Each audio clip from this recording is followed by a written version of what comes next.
Okay, so we're going to talk about watercolor today, and the only thing that, nope, I need that off. It's all right.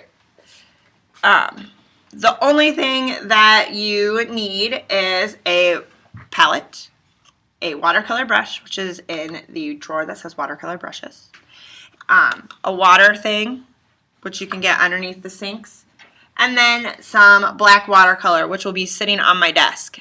You don't need anything else because you can get all the shades of gray with your black watercolor, and you don't need very much. So all you're gonna do is put a little bit because you can always come back and get more, okay? Because once you waste it, you'll waste it. So then what I usually do is I take my wet brush and I grab out of area and I go like that.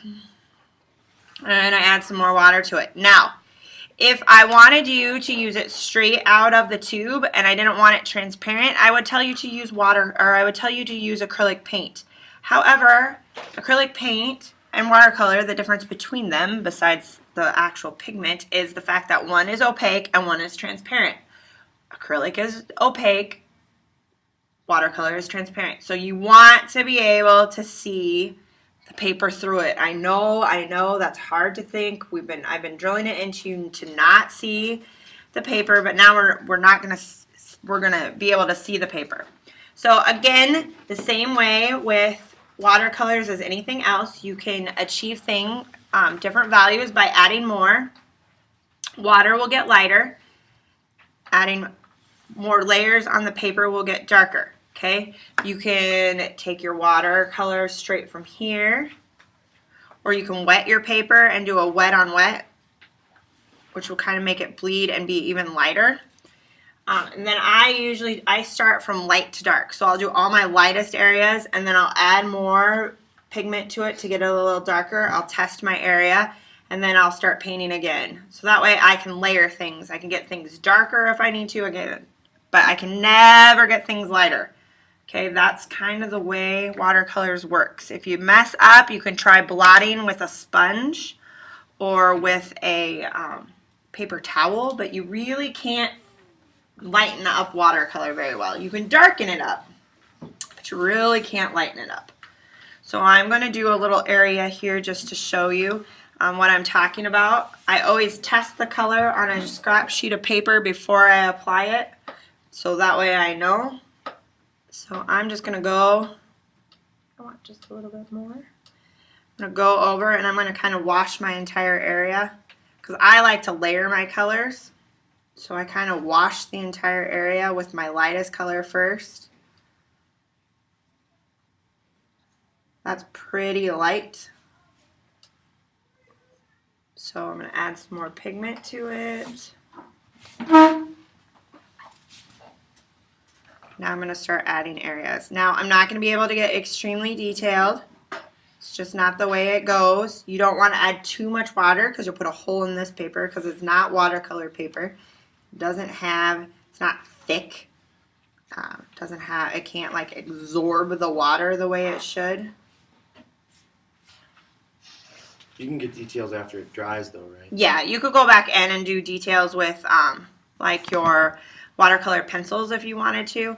It's very similar to like the watercolor pencils, how you blended it and then you could go back in and add details. But you can't add details while it's wet because it just will run and blur. So this is like my darker area, so I'm going to add more. That's pretty dark, but I have a pretty good base layer to that.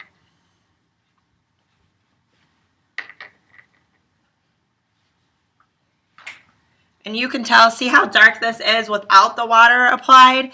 This is how light it is with the water applied because there's already water on this. There was no water on this. That's the exact same pigment. It's the exact same, out of the same bowl.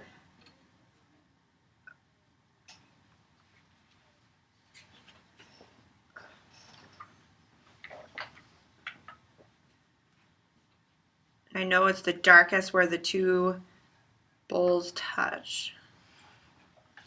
This should be darker than this.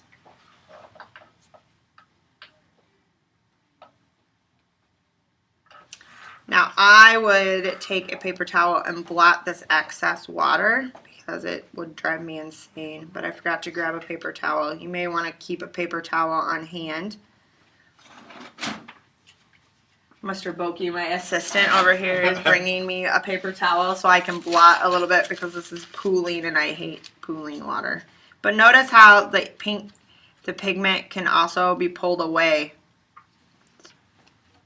But once it's dry, it's dry. You can't pull any pigment away. Go back in and blend that. Notice you can also see my pencil lines through it. Okay. Now, a lot of people are very intimidated by watercolor. I'm not going to lie, I'm one of those people. I don't extremely love watercolor. I don't hate it. I mean, it's not like my choice of materials. But the people who do it with their self-portraits are extremely successful. They turn out wonderful. They're really great. The self-portrait that we do, the styles that we do, lend really well to watercolors. See how that's running right there? I'm going to blot it. It's my shadow. Now I don't have a whole lot of value changes in here. I want more, so I go back in and I would put more value changes in that. Get more value changes in here. So I have my 5. This needs to be darker because this is a shadow. But I don't want to do too much because I will put, literally, you will put a hole in your paper if you put too much water on it.